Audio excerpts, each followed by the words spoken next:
There is a particular kind of woman who remembers everyone's birthday. She remembers her sisters. She remembers her best friends. She remembers her son's birthday, her daughter-in-law's, her grandchildren's, her old college roommates. She knows her mother-in-law's birthday by heart. She remembers the neighbor's birthday from 12 years ago.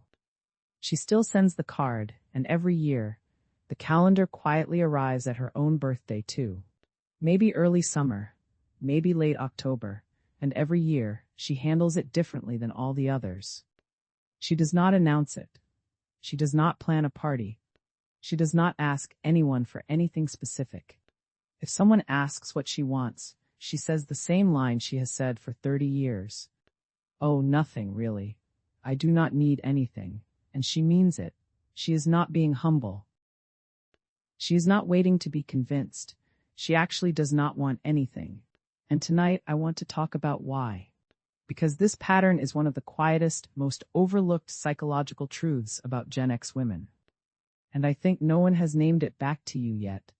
Maybe a daughter or a son said it to you once. Maybe a husband said it gently. Mom, you do this for everyone but yourself, and you brushed it off. You said you liked doing it, you said it made you happy. And both of those things were true, and something else was also true, something underneath. Something you had not put into words yet. Tonight, I want to put it into words for you. Let me describe the pattern first, so you can see if you recognize yourself in it. Your phone calendar is a small museum of other people's important days. You have alerts set 3 days in advance. You order the gift 2 weeks before. You write the card by hand. You think about what they would actually like. You remember if last year's gift was already a candle. So this year is not a candle. So this year is not a candle. You call your daughter on her birthday before noon. You leave a long voicemail.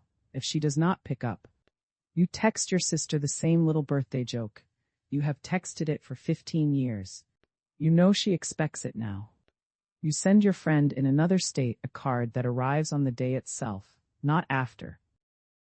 You bake the cake, or you order the right cake from the right bakery. That bakery is the one your husband actually likes. You put up the streamers. You plan the dinner. You make sure the candles are the right kind. They do not blow out when you pretend to blow them out. Your grandson finds that hilarious. You remember which cousin is gluten-free. You remember which friend hates surprises, and which one secretly loves them. You remember the exact thing your mother said she wanted last year. She said it casually. In passing, while folding a towel for other people, you treat birthdays like a national day.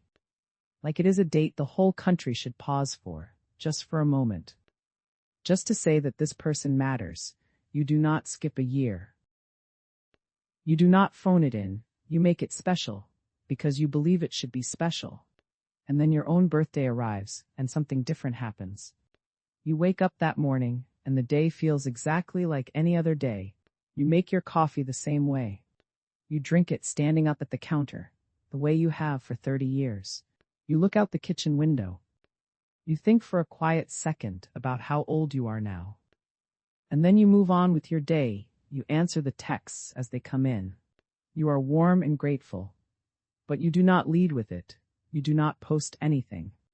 You do not gather anyone. If someone offers to take you out, you say a familiar line. Oh, you do not have to do that. Honestly, I am fine. We can just have dinner at home. And the strangest part is that you mean it.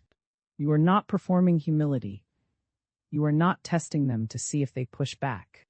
You actually feel a small private discomfort. The idea of a whole day arranged around you. It feels strange, around just you for no reason, except that you happen to be born. If they push, you let them, but you keep the celebration small.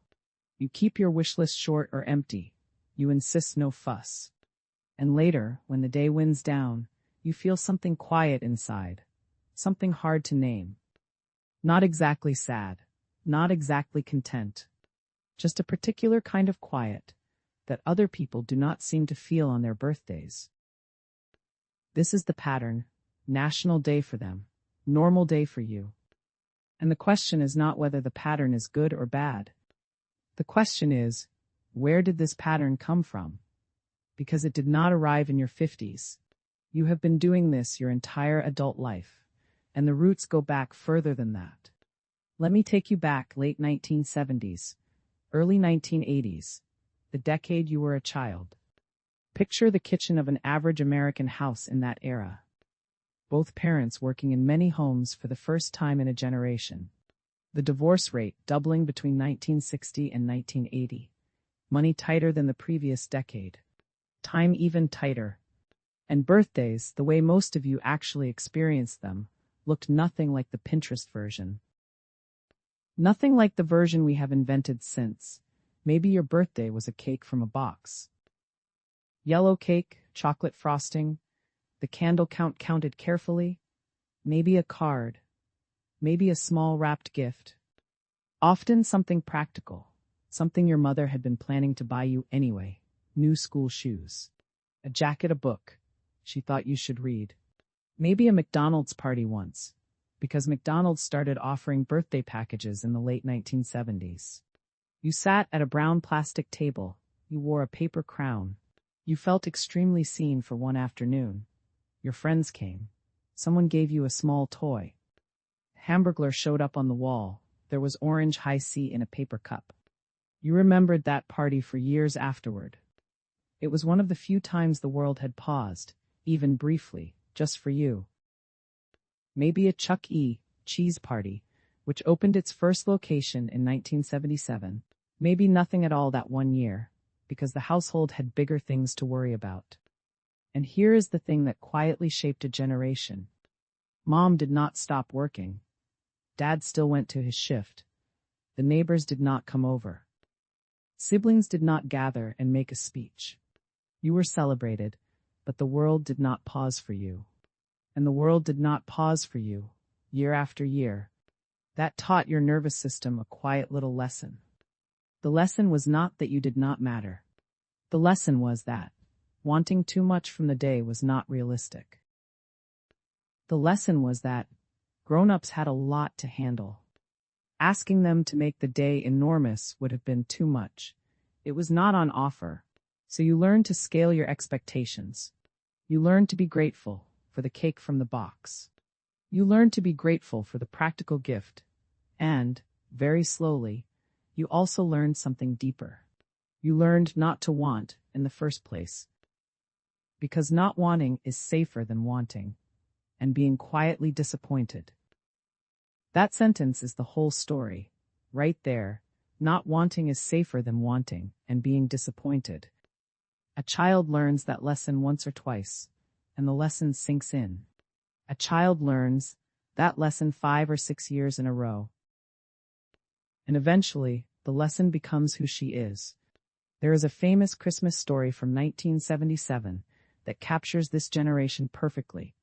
A major toy maker could not make enough popular action figures in time for Christmas that year. So parents bought their children an empty cardboard box. Inside was a certificate, an IOU, promising the actual toys would arrive in the spring.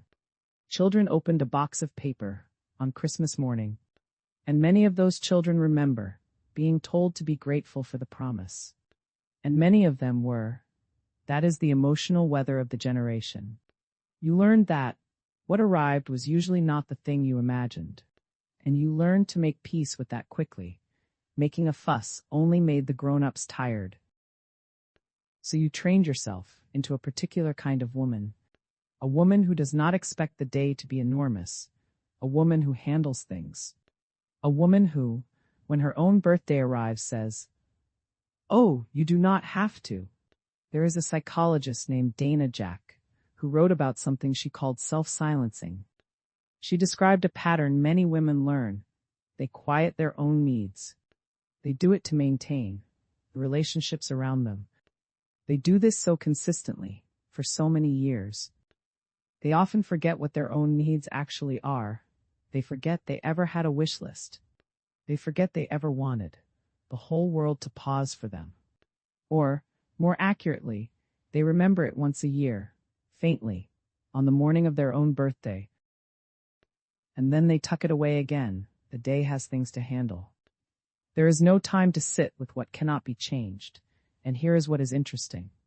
That same woman who silences her own want, she is often extraordinary at hearing other people's want. She remembers the cake. She remembers the card. She remembers the year her friend got divorced and made sure that birthday was extra warm. She remembers everything, for everyone. She just does not remember to ask for it for herself. So when she says, "I do not want anything," she is telling the truth. But the truth has layers. One layer is, "I genuinely do not need a gift." Another layer is, "I do not know how to receive without feeling uncomfortable." Another layer is, "I am not used to taking up that much space for myself." Another layer, quieter and older, is, "I learned not to want a long time ago." And here is the part that almost no one says out loud. The woman who treats her own birthday like a normal day is often, secretly, something else. She is the woman who would love to feel completely surrounded on her birthday. She would love a call from every person who matters. She would love a small specific thing. Something someone chose for her on purpose, because they thought of her. She would love to feel like a national day, just for one day, just for once.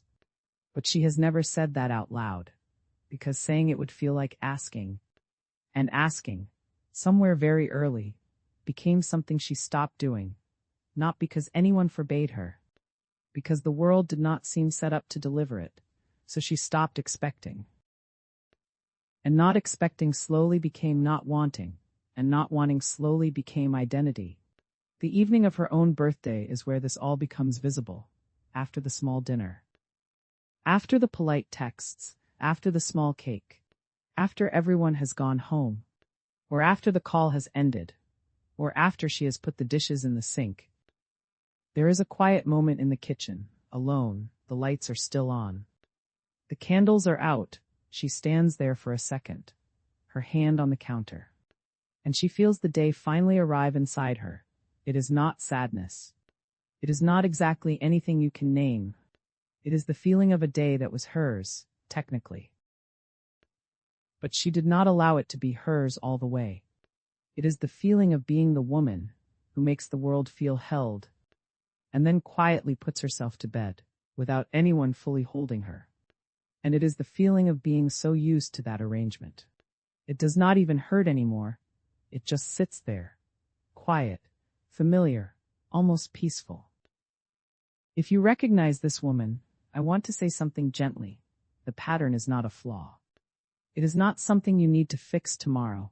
It is a deeply intelligent emotional adaptation. You developed it in a decade and a household that taught you exactly this. You were not wrong to learn it. You were a child, and you learned the lesson the room was teaching. But you are not a child anymore. The room is different now. The people who love you would actually show up for you. If you let them know what would matter to you, they would call, they would gather. They would buy the specific thing, if they knew the specific thing. They are not bad at remembering. They are following the lead you have always given them. And the lead you have always given them is, oh, you do not have to. Maybe this is the year you give them a different lead. Not a demand. Not a guilt trip. Just a small, honest sentence. Actually, this year, I would love it if we did something together. Or actually, I would love a card from you, in your handwriting. You just have to know that it is real. And that you are not strange for feeling the quiet on your own birthday evening. Almost every woman of your generation knows that exact quiet. You are not alone in it. You never were, and maybe, just maybe the year after this one, something different will happen. When someone asks you what you want, you will pause. You will not say, oh, nothing, automatically. You will let yourself think about it. You will let yourself want something specific, even something small. And you will say it gently, the way you have always asked for things on behalf of other people. You will ask, just this once, on behalf of yourself, sit with that, if you want. I will sit with it too. We do not have to figure out the rest tonight.